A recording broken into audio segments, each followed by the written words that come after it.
तो मित्रों, આપણે લાસ્ટ ટાઈમ જોયું કે આરબીસી કેવી રીતે નિર્માણ પામે છે। આજે આપણે જોઈશું કે આરબીસીની માફક ડબલ્યુબીસી જે છે તે કેવી રીતે નિર્માણ પામે છે। લાસ્ટ લેક્ચરમાં આપણે જોયું કે આરબીસી જે છે તે અસ્થિ મજ્જાની અંદર નિર્માણ પામે છે અને અસ્થિ મજ્જા એટલે કે અસ્થિનો મધ્ય ભાગ અને આ મધ્ય ભાગની અંદર રહેલા જે સ્ટેમ સેલ છે આ સ્ટેમ સેલમાંથી વિભેદન થઈને આરબીસી નિર્માણ પામે। હવે ડબલ્યુબીસી પણ અસ્થિ મજ્જાની અંદર જ આરબીસીની માફક જ મલ્ટીપોટેન્ટ હિમેટોપોએટિક સ્ટેમ સેલમાંથી નિર્માણ પામે છે। તો આપણે જોઈશું મિત્રો કે ડબલ્યુબીસી જે છે એનું નિર્માણ કેવી રીતે થાય છે। ડબલ્યુબીસીનું નિર્માણ હવે ખાસ તમને યાદ હશે કે જે આરબીસીનું નિર્માણ આપણે ભણ્યા ત્યારે અસ્થિ મજ્જામાં રહેલો જે કોષ હતો જેને આપણે મલ્ટીપોટેન્ટ એવા શબ્દથી આપણે સંબોધતા હતા। તો મલ્ટીપોટેન્ટનો મિનિંગ શું છે? મીન્સ કે આ કોષ પાસે ઘણી બધી પોટેન્સી છે। દેશી ભાષામાં કહું ને તો ઘણી બધી તાકાત છે। મીન્સ કે જે મલ્ટીપોટેન્ટ હિમેટોપોએટિક સ્ટેમ સેલ છે આ મલ્ટીપોટેન્ટ હિમેટોપોએટિક સ્ટેમ સેલમાંથી આરબીસી પણ નિર્માણ પામી શકે, ડબલ્યુબીસી પણ નિર્માણ પામી શકે અને ત્રાકકણો પણ નિર્માણ પામી શકે। એટલે આ એક જ કોષ પાસે ઘણી બધી ઉર્જા છે, અથવા તો ઉર્જા તો નહીં પરંતુ આ એક જ કોષ પાસે ઘણી બધી શક્તિ છે, તાકાત છે, મલ્ટિપલ પોટેન્સી, મલ્ટીપોટેન્ટ। એટલા માટે મિત્રો આપણે મલ્ટીપોટેન્ટ શબ્દનો ઉપયોગ કરતા। તો ડબલ્યુબીસીનું નિર્માણ કેમ થાય છે આપણે જોઈએ। એક વાત હું કહી દઉં મિત્રો, આરબીસી કોષ છે, ત્રાકકણો કોષ નથી, જ્યારે ડબલ્યુબીસી કોઈ કોષનું નામ નથી। એટલે કે ડબલ્યુબીસી કરીને કોઈ કોષો નથી હોતા પરંતુ ડબલ્યુબીસી કોષોનો સમૂહ છે। એટલે કે ડબલ્યુબીસી જ્યારે આપણે ભણીશું અહીંયા આપણે જોઈશું કે ડબલ્યુબીસીનું નિર્માણ કેવી રીતે થાય છે તો તમને છેલ્લે ફાઇનલી ક્યાંય એવું નહીં લખ્યું હોય કે આ ડબલ્યુબીસી મીન્સ કે ડબલ્યુબીસી એટલે ઘણા બધા કોષોનો સમૂહ। ડબલ્યુબીસીની અંદર ઘણા બધા પ્રકારના કોષોનો સમાવેશ થાય। તો કયા કોષોનો સમાવેશ થાય છે તે આજે આપણે જોઈશું। લગભગ ડબલ્યુબીસી જે સમૂહ છે એની અંદર કયા કોષોનો સમાવેશ થાય છે તે તમે આજે પહેલી વખત મારા ખ્યાલ મુજબ તમે ભણી રહ્યા છો। તો મિત્રો ધ્યાન આપજો કેવી રીતે ડબલ્યુબીસીનું નિર્માણ થાય આપણે જોઈએ। હવે અસ્થિ મજ્જા જે છે એની અંદર મલ્ટીપોટેન્ટ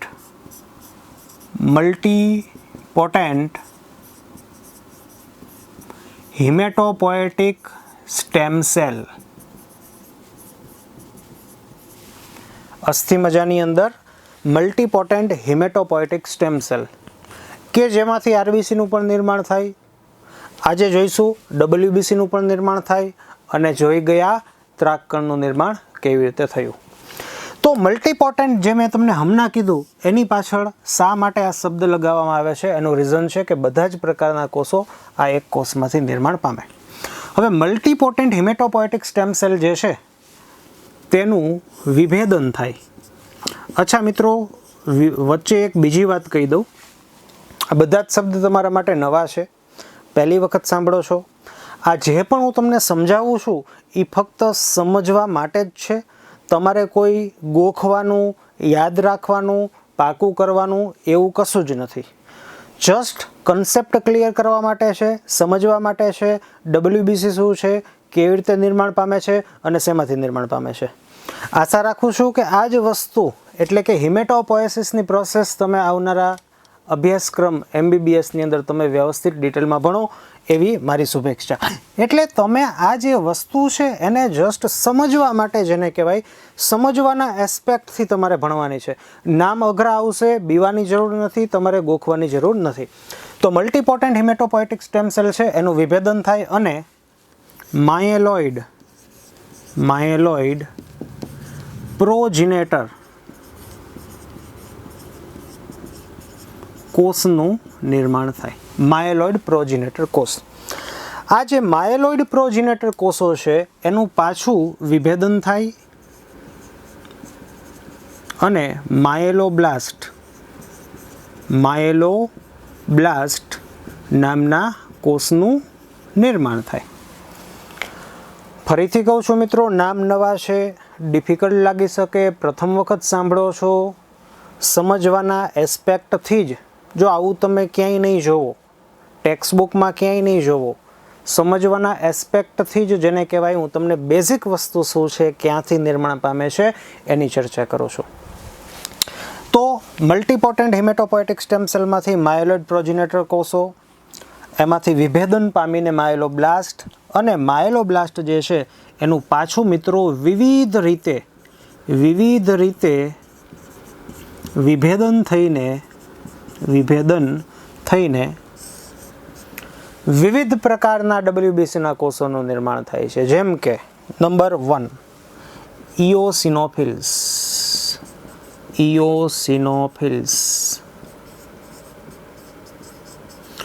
આ જ કોષમાંથી ઇઓસિનોફિલ્સ અથવા તો અલગ રીતે વિભેદન પામીને બેઝોફિલ્સ,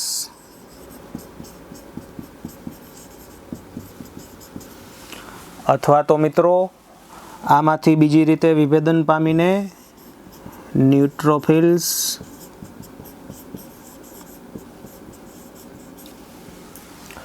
અથવા તો મિત્રો બીજી રીતે વિભેદન પામીને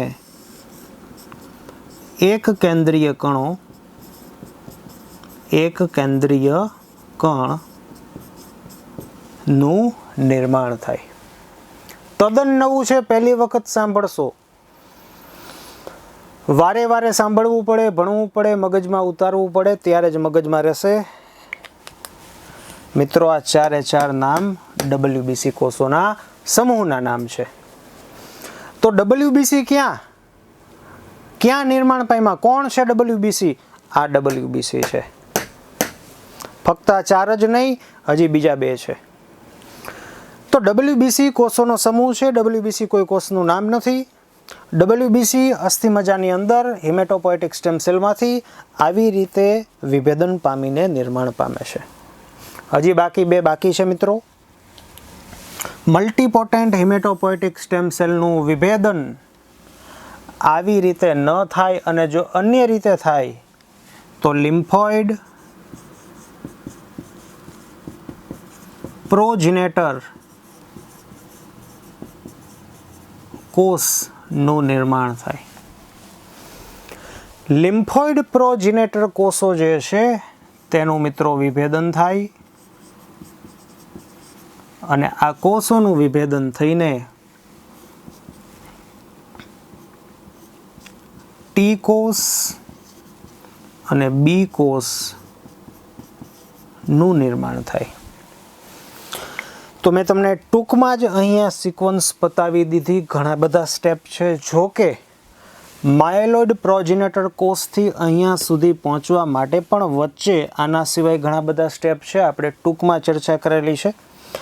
તો તમે જોઈ શકો મિત્રો કે આ ટી કોષ, બી કોષ, એક કેન્દ્રીય કણ, ન્યુટ્રોફિલ્સ, બેઝોફિલ્સ અને ઇઓસિનોફિલ્સ, આ જે મેં તમારી સમક્ષ 6 નામ લખેલા છે, આ કોષ એટલે WBCના કોષ, જે લગભગ તમે પહેલી વખત સાંભળો છો.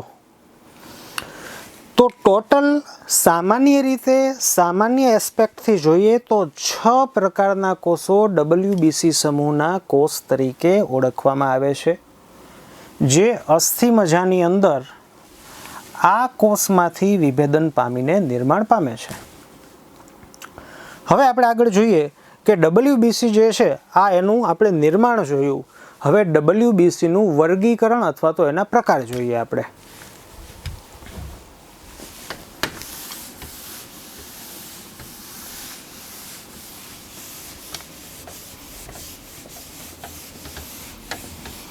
સામાન્ય રીતે WBC જે છે તેના 2 રીતે પ્રકાર પાડવામાં આવે છે.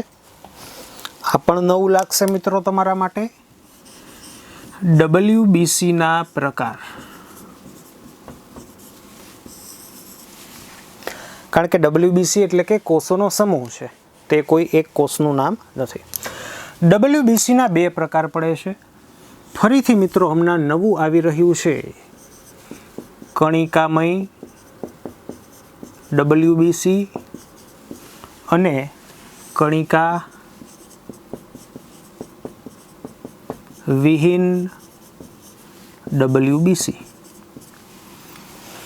કણિકામય WBC નો મિનિંગ શું થાય? તો કે જે WBC કોષમાં કણિકા જોવા મળે. કણિકા એટલે કોથળી જેવી રચના. જે WBCમાં કણિકા જોવા મળે તે WBCને કણિકામય WBC કહેવાય. કણિકામય WBCના મિત્રો 3 પ્રકાર છે. એકનું નામ છે ઇઓસિનોફિલ્સ. હવે પાછું નામ આવ્યું ઇઓસિનોફિલ્સ, જે હમણાં આપણે અહીંયા લખ્યું હતું તે ઇઓસિનોફિલ્સ. બીજું નામ છે બેઝોફિલ્સ એન્ડ ન્યુટ્રોફિલ્સ. તો જે આપણે કોષો જોયા હતા 6, એમાંથી 3 WBC, ઇઓસિનોફિલ્સ, બેઝોફિલ્સ અને ન્યુટ્રોફિલ્સ કણિકામય WBC ની અંદર સમાવિષ્ટ છે. કણિકા એટલે કોષની અંદર જોવા મળતી કોથળી જેવી રચના. આ કોથળી જેવી રચનાની અંદર કંઈક ભરેલું હોય છે. એટલે કે આ જે કોષ છે ઇઓસિનોફિલ્સ, જો હું દોરતો હોય તો આ ઇઓસિનોફિલ્સ નામના કોષની અંદર આપણને આવી ખાલી કોથળીઓ જેવી, જો કે કોથળી છે એ કોઈ દિવસ ખાલી રાખવા માટે ન હોય, સાદું જેને કહેવાય બેઝિક વસ્તુ છે. એટલે કે આ જે કોથળી જેવી રચના છે એની અંદર કંઈક ભરેલું છે. આ કોથળી જેવી રચના જે છે મિત્રો, એની અંદર હિપેરિન, ફરીથી નવું આવે છે, મૂંઝાતા નહીં, હિપેરિન, હિસ્ટામાઇન અને સેરેટોનિન નામઃ રસાયણો ભરેલા હોય છે. તો જે બેઝોફિલ્સ છે, ઇઓસિનોફિલ્સ છે અને ન્યુટ્રોફિલ્સ છે, આ ત્રણેય પ્રકારના કોષોની અંદર કોષરસમાં આપણને કોથળી જેવી રચના જોવા મળે અને આ કોથળીની અંદર હિપેરિન, હિસ્ટામાઇન અને સેરેટોનિન નામઃ રસાયણ ભરેલું હોય છે. આ રસાયણનું કામ શું છે? આ રસાયણનું કામ મિત્રો આપણા આવનારા સેશનની અંદર જ્યારે આપણે WBCના કાર્ય ભણીશું ત્યારે બહુ સારી રીતે આને આપણે વ્યાખ્યાયિત કરીશું, ભણીશું કે આ શું છે. અને ઇઓસિનોફિલ્સ, બેઝોફિલ્સ અને ન્યુટ્રોફિલ્સનું જે કાર્ય છે એ મિત્રો એલર્જીનું કાર્ય છે. એલર્જી શું છે? નામથી આપણે ઓળખીએ છીએ, લક્ષણથી આપણે ઓળખીએ છીએ. ચામડીમાં ખંજવાળ આવવી, રેડનેસ થવું, આંખમાંથી પાણી નીકળવું, નાકમાંથી પાણી નીકળવું. તો આ શું છે? ખરેખર એલર્જી શું છે? શા માટે પાણી નીકળે છે? શા માટે આપણી ચામડી જે છે એ લાલ થાય? શા માટે ખંજવાળ આવે છે? એનો બધો જ જવાબ, અથવા તો આ જે કરતૂત હશે, જે કરામત હશે, આ કરામત મિત્રો આ રસાયણને આધીન છે.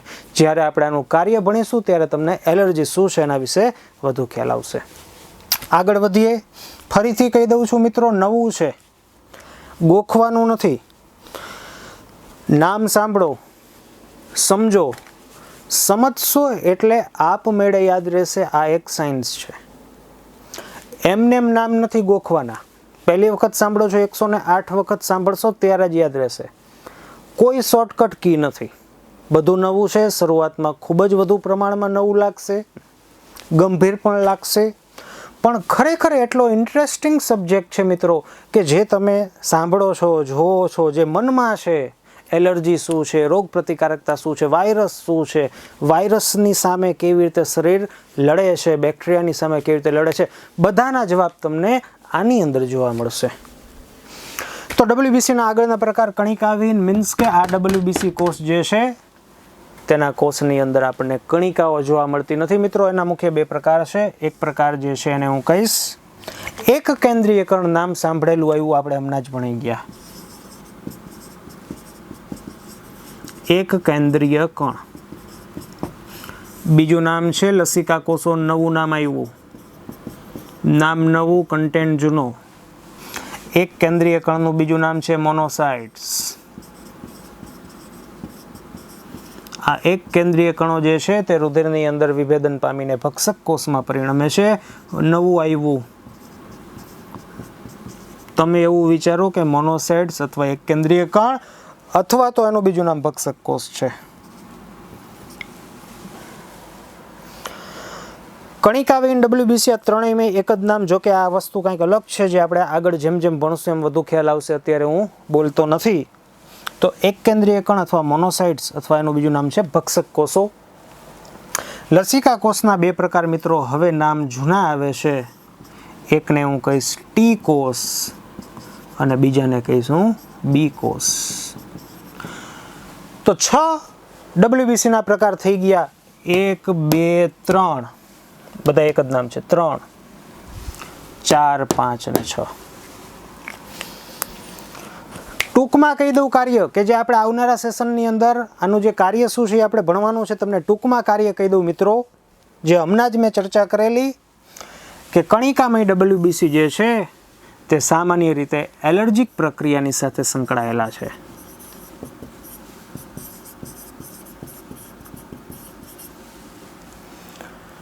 બીજું હું એ કહીશ, WBC જે કોષ છે ને મિત્રો, WBC, આ WBC એટલે જ રોગ પ્રતિકારક તંત્ર.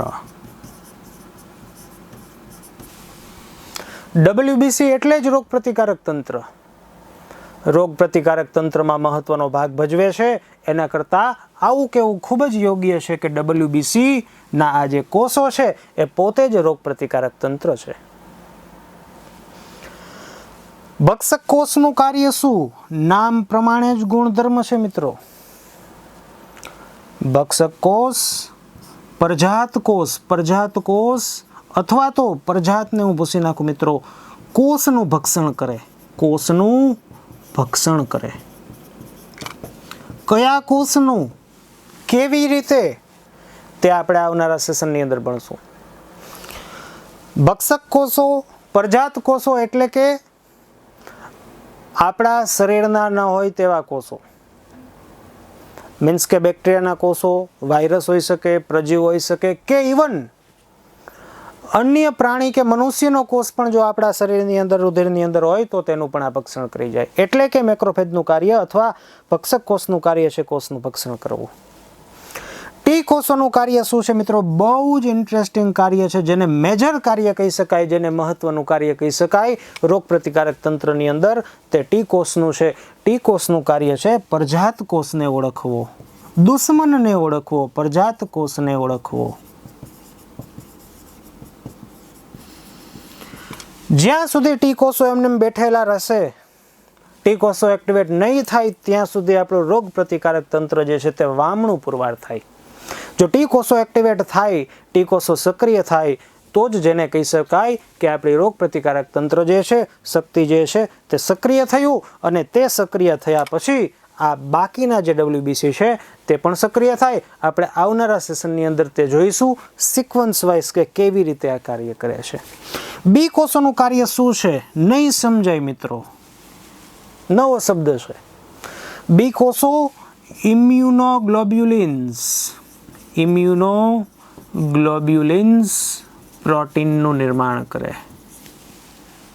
એકદમ નવું, લાંબો સ્પેલિંગ આવ્યો હતો. બી કોષો ઇમ્યુનોગ્લોબ્યુલિન્સ પ્રોટીનનું નિર્માણ કરે, અથવા એને હું એન્ટીબોડી તરીકે પણ ઓળખીશ. એન્ટીબોડી પ્રોટીન બનાવે. ચોકડી દેશી ભાષામાં કહું, બી કોષ એક એવા પ્રોટીનનું નિર્માણ કરે.